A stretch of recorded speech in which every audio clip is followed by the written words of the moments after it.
In a high-rise apartment in Manhattan, Amy Wilson sat at her desk, concentrating on a design project with a looming deadline. As the setting sun streaming through the window made her copper-colored hair shine, she was making final adjustments while working on her graphic tablet. Her workspace as a freelance graphic designer working from home was neat yet creatively stimulating. The sound of keys jangled and the front door opened as her husband Richard returned home. "I'm back, Amy," he called out in a slightly tired voice. "Welcome home," Amy turned around with a warm smile. "How was your day?" Richard loosened his tie and sank into the sofa. "The usual. 2 client meetings, 1 team meeting. And mountains of paperwork," he replied while pouring himself a glass of water. "How about you?" "I've nearly finished the logo design for the new client," Amy proudly showed him her work. "With a few more adjustments, I should be able to submit it tomorrow." Richard had built a successful career as a sales manager at a major insurance company. Tall with an imposing physique yet a gentle personality, he was trusted by both his workplace colleagues and clients.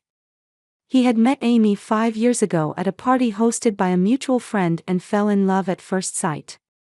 He was captivated by Amy's straightforwardness and creativity, and she was drawn to Richard's sincerity and kindness.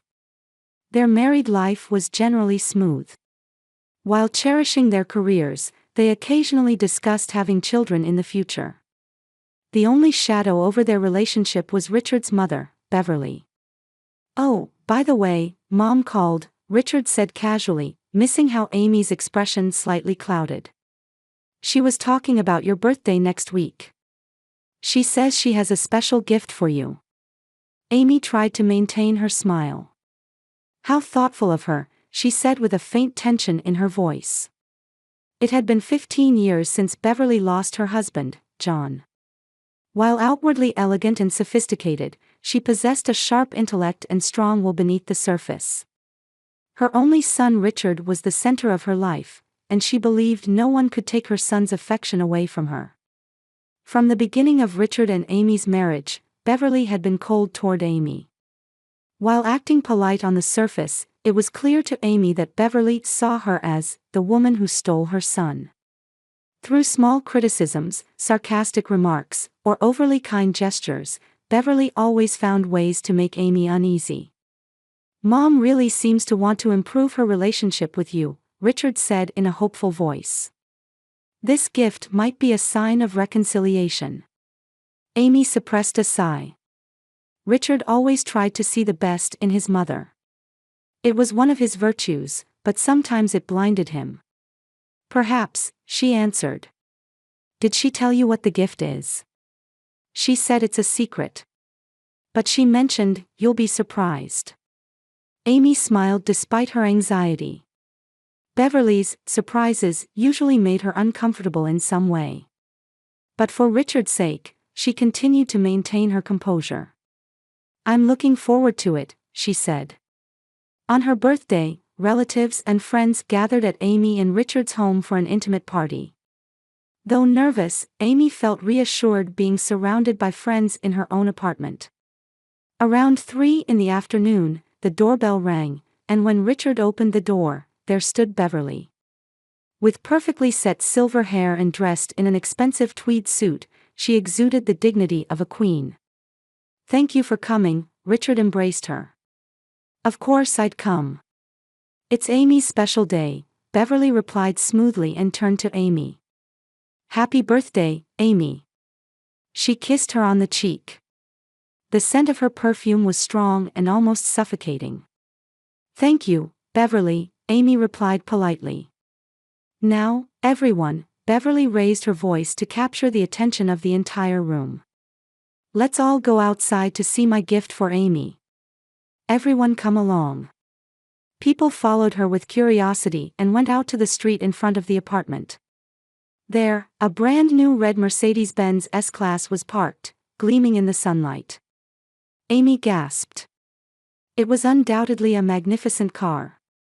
But at the same time, she couldn't help feeling the intention of showing off and control behind Beverly's gift. "Do you like it?" Beverly asked in a sweet voice. It's the latest model. I had it specially ordered. As the people around them expressed their admiration, she handed Amy the keys. You should be grateful, she said with a smile, though the words carried the tone of a command. It's wonderful. Thank you, Amy responded as expected by those around her. While complex emotions swirled inside, she maintained the smile she had cultivated as a professional designer. Richard's face was beaming with surprise and joy. This is really amazing. He embraced Beverly again. Amy, what do you think? Isn't it wonderful? Amy looked at the car, feeling a vague uneasiness. What was behind this lavish gift? Yes, it's unbelievable, she answered honestly.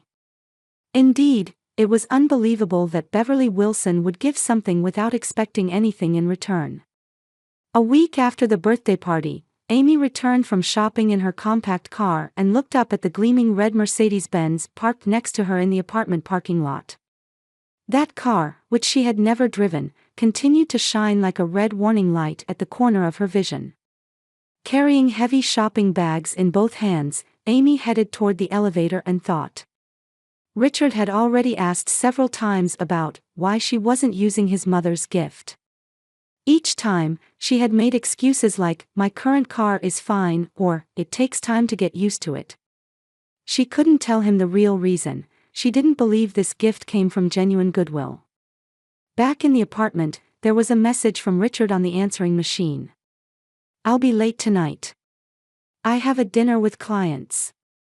Don't worry. Love you.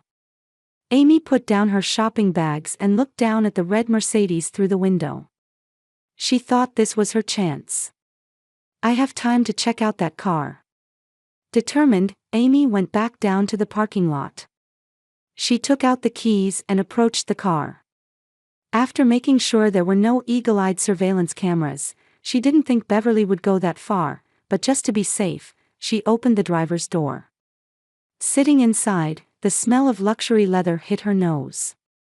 Everything looked perfect, the shine of the dashboard, the texture of the seats, the sophisticated design of the control panel. But when she inserted the key into the ignition and started the engine, she felt something was off. The engine sound seemed slightly irregular. A faint vibration traveled through the steering wheel to her hands. Amy, with no experience of luxury cars, couldn't judge whether this was normal. It might just be my imagination, she thought. I'm not a Mercedes expert after all. As she explored the dashboard menu, various functions caught her eye. When she tried to check the navigation system and opened the settings screen, she found that a user profile had already been set up, Beverly Wilson. Of course, Amy muttered. A new car, yet she's already entered her own information. Driven by curiosity, Amy examined the navigation history. It contained addresses for Beverly's home, Amy and Richard's apartment, and several luxury shopping malls. Investigating further, she discovered a vehicle tracking option in the system settings. It was enabled. What's this? Amy's brows furrowed. Reading the explanation, she learned that this feature sent the car's location information in real time to a specific smartphone application. The linked account name was B. Wilson. Uneasiness began to spread. Amy explored the settings further and found a recording function option. This too was enabled, set to automatically record conversations inside the car and send them to the same account. Oh my God, Amy breathed. This was no longer a mere coincidence. Beverly had intended to monitor her and Richard. With trembling hands, Amy opened the glove compartment and took out the car's manual. Flipping through the hundreds of pages, she searched for information about the normal condition of the engine.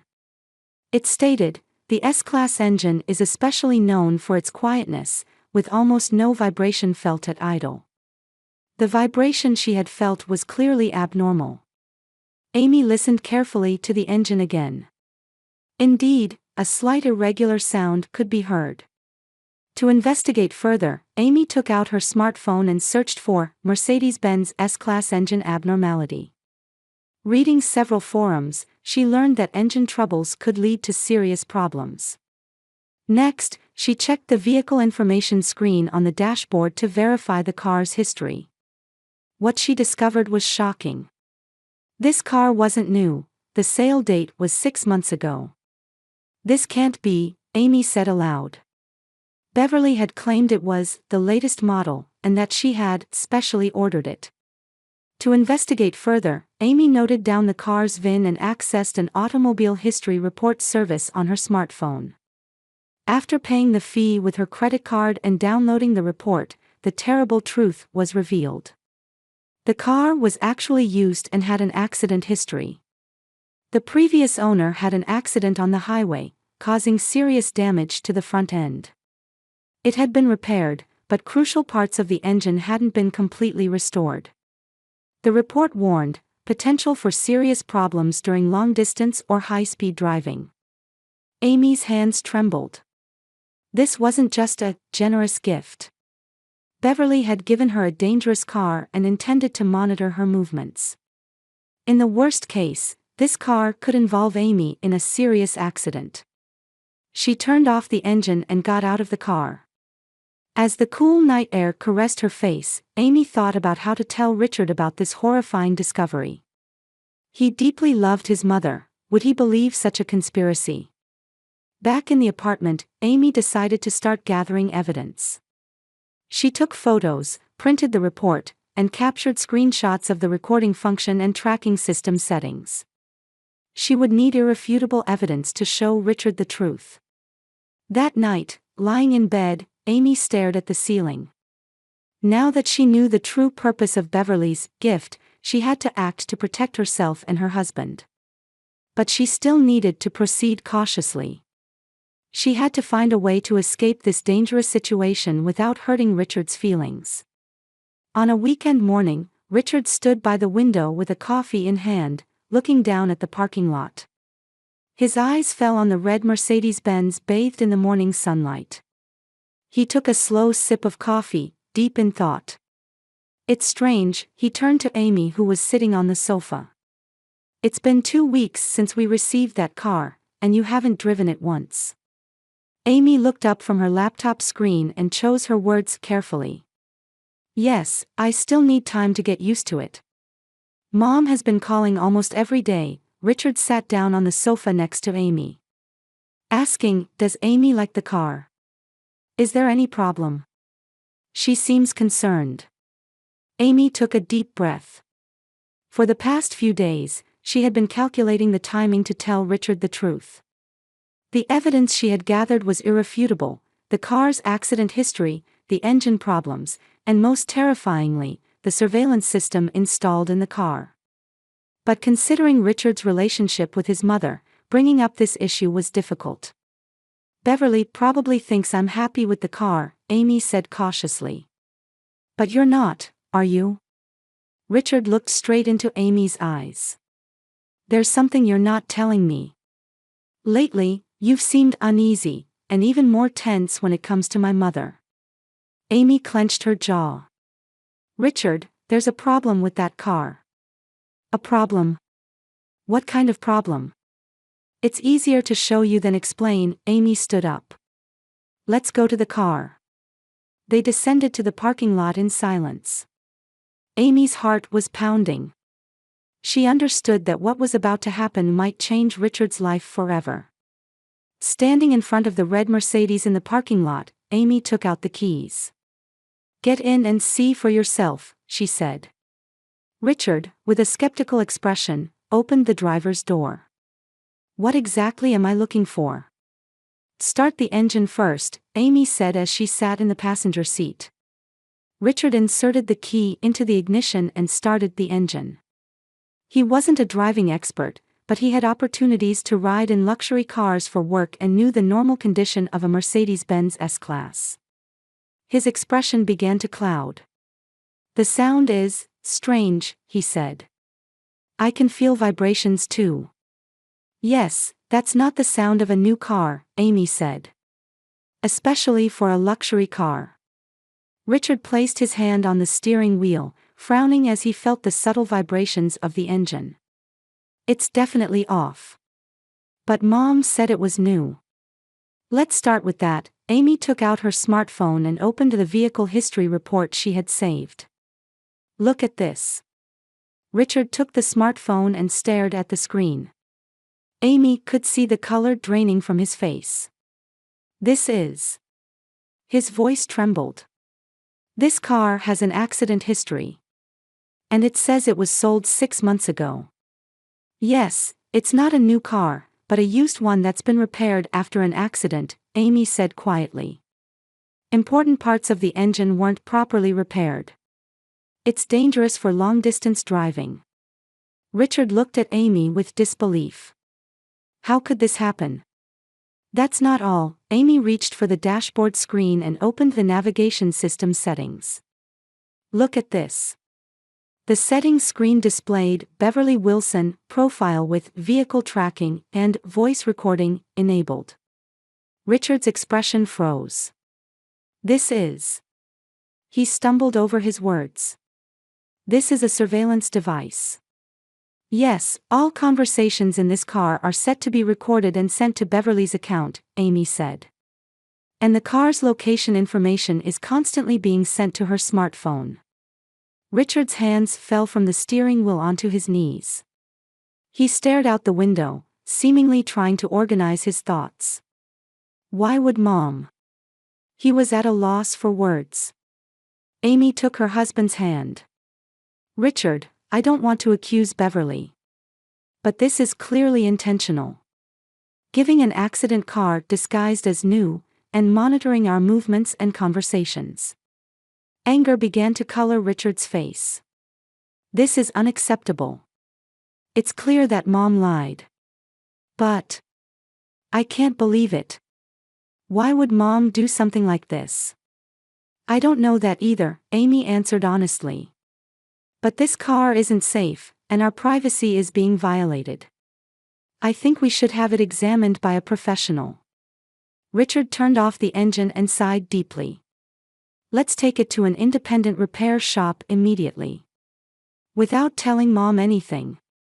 As they were leaving the car and heading back to the apartment, Richard suddenly stopped. How long have you known about this? A few days, Amy replied. I was struggling with how to tell you. I didn't want to ruin your relationship with Beverly. Richard placed his hand on Amy's shoulder. You did the right thing. This is shocking, but I needed to know the truth. Determination shone in his eyes. If Mom really did this, I'll have to reconsider my relationship with her. While riding the elevator, Richard quietly said, since childhood, Mom has been deeply involved in my life. I thought she was overprotective at times, but I never expected her to go this far. He managed a bitter smile. Mom always had high standards for my marriage partner. But I chose you. And I'm still proud of that choice. Amy squeezed her husband's hand. We'll get through this together. Back in the apartment, Richard picked up the phone and contacted a reputable local auto repair shop. I'd like you to look at a car first thing tomorrow morning, would that be possible? He didn't explain the details, simply stating there were safety concerns. After hanging up, Richard gazed at Amy and smiled sadly. I'm thankful you didn't drive the car. If anything had happened. Amy nestled against her husband, resting her head on his arm. What are we going to do now? First, we need to get an accurate assessment of the car's condition, Richard said with determination. Then, a conversation with Mom. The evening light streamed through the window, bathing the room in a red glow. That red light reminded them of the dangerous gift parked in the lot below. The next morning, Amy and Richard woke up early and drove the red Mercedes to Morrison Auto Repair Shop. It was a reputable independent shop that Richard had called for an appointment. Both were quiet, anxious about what might happen. Upon arrival at the repair shop, an older gentleman with elegant gray hair greeted them. I'm Tom Morrison.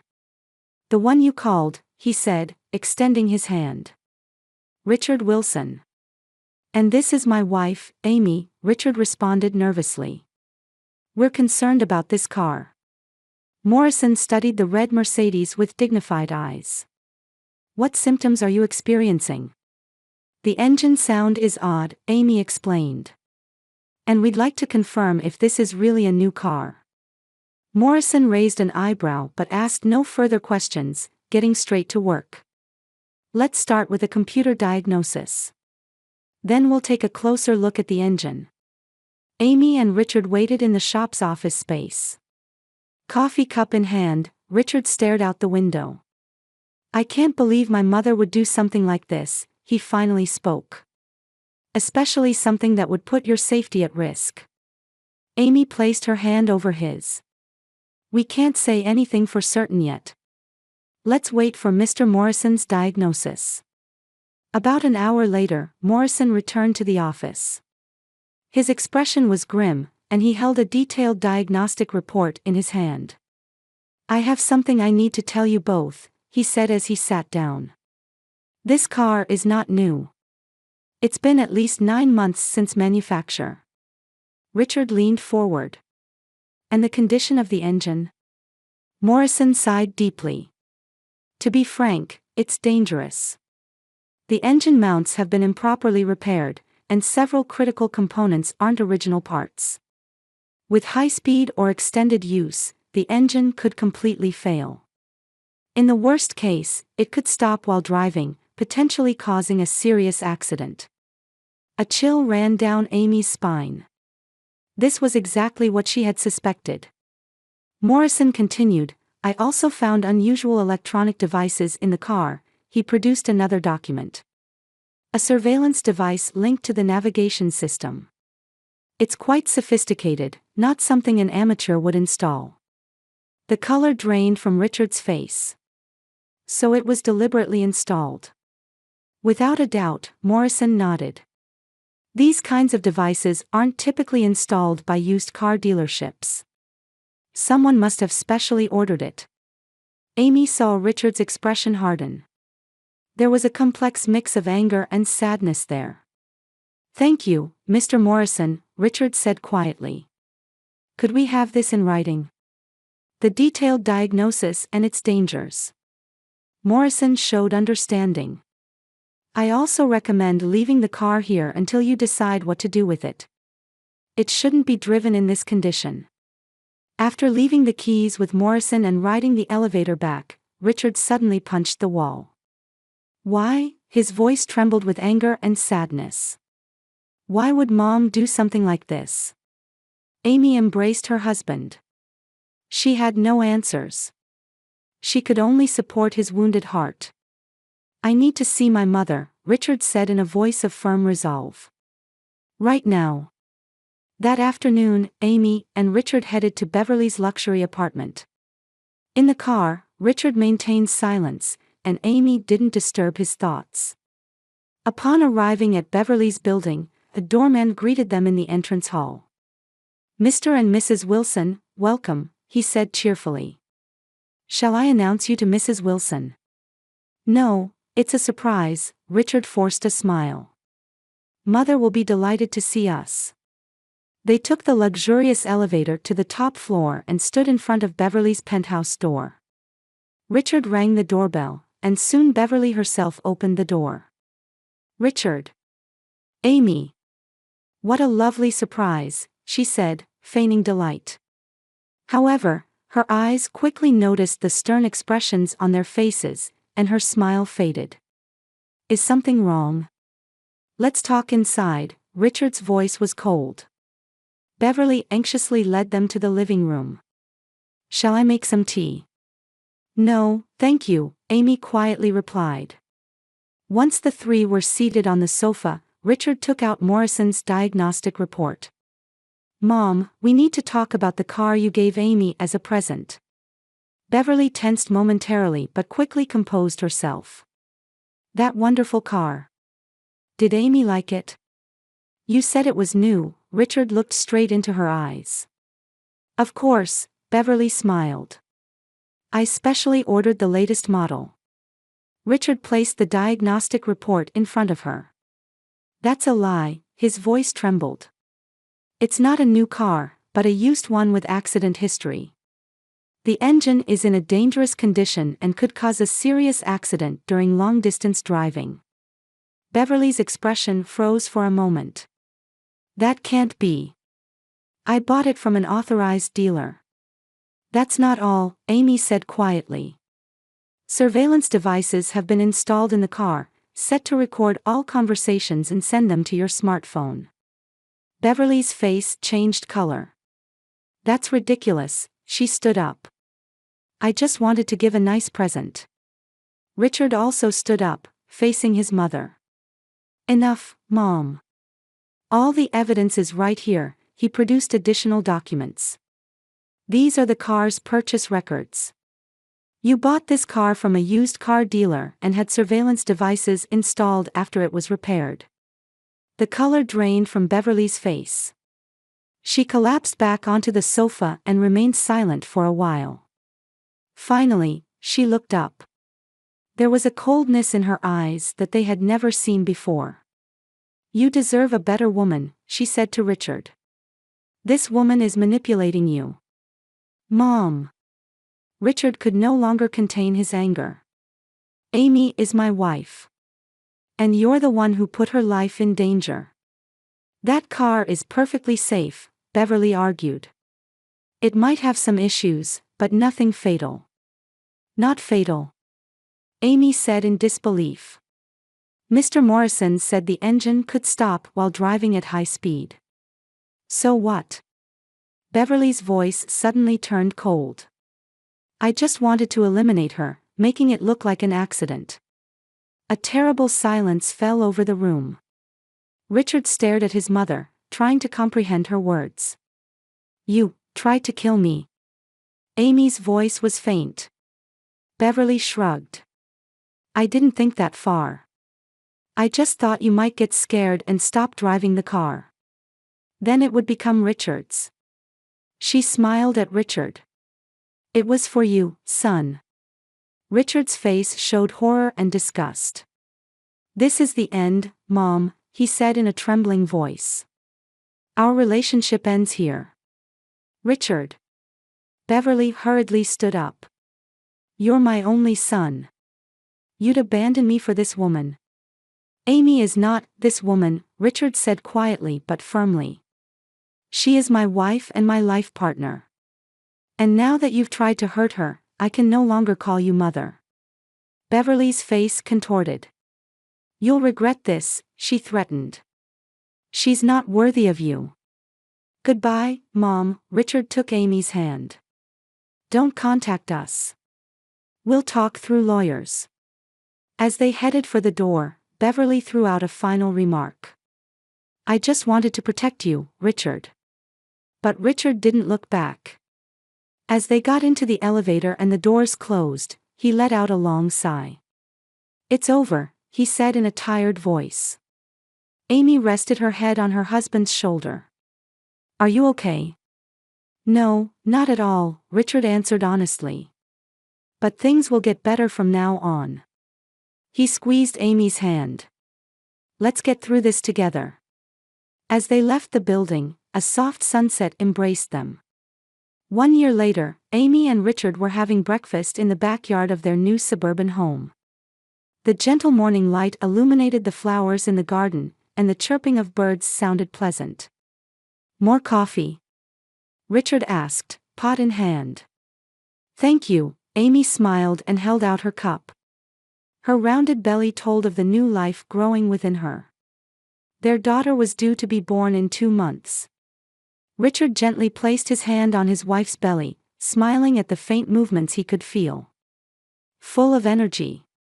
Yes, she moves around regardless of whether it's midnight or morning, Amy laughed. Just like you. Their lives had changed dramatically over the past year. After the confrontation with his mother, Richard began seeing a psychological counselor to address his relationship with his mother.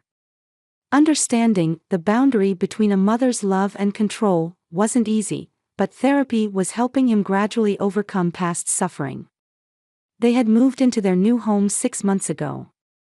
Leaving their Manhattan apartment for a spacious house with a garden marked a fresh start. Amy continued her design work from home while preparing for the baby's arrival.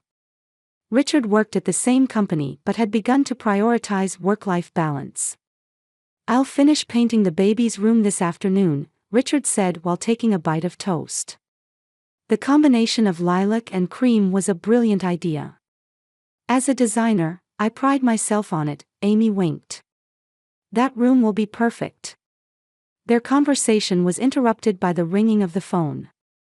Richard looked at the screen and his expression tensed slightly. "It's from Mom." Amy studied her husband's expression. His relationship with Beverly remained complicated. Since the incident, Richard had kept his distance but couldn't completely cut ties, maintaining just a monthly phone call. On the advice of professionals, he had decided to maintain limited contact. Richard answered the phone. After a brief conversation, he put it down. "Mom says she wants to send something for the baby," he said with a complex expression. "That's..." Amy chose her words. "Don't worry," Richard took his wife's hand. "I won't let Mom manipulate us again. If she sends anything, I'll check it first." Amy nodded, reassured. Beverly seemed to have softened her attitude somewhat upon learning of her grandchild's existence. However, Amy still didn't fully trust her. "I know you'll protect me and our child," she said quietly. Richard embraced his wife. "We're a family. There will still be difficulties ahead, but we'll overcome them together." The morning sun rose higher, announcing the start of a new day. Though the shadows of the past hadn't completely disappeared, Amy and Richard continued to walk forward. And the new life soon to be born would bring them new hope and joy.